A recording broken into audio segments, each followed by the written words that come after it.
Oh, Mr. Hayes, sorry. Brian, please.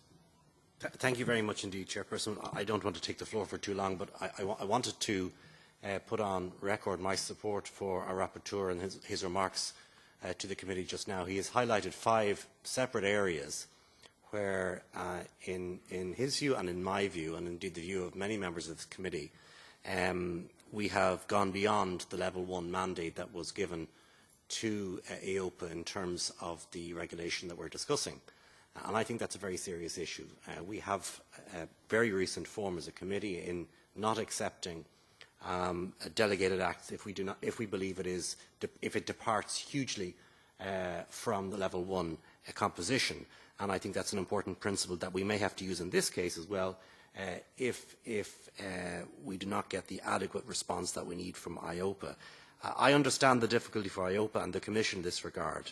This has to be a balanced approach. On the one hand, as the last speaker said, you have many small micro businesses acting as intermediaries in a competitive enough environment.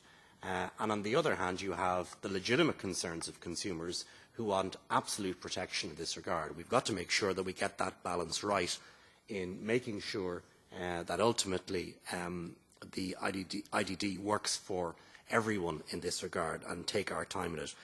In the just some remarks I'd like to make. I think it is important that this is not used as a deterrent to IDD, because that would defeat the whole objective of the purpose.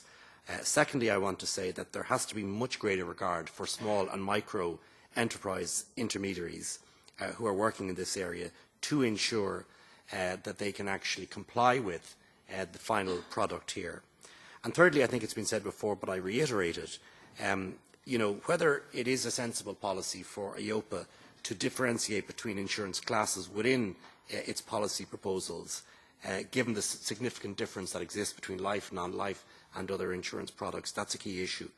But finally, I want to echo what Mr. Fox said in terms of the timing. It is preposterous, quite frankly, that a 6-month period would be envisaged for an implementation phase around this. I do not see that is realistic, either for the industry or indeed, as he rightly said, for consumers as well, for this to be properly tested, or indeed for regulators to be tested.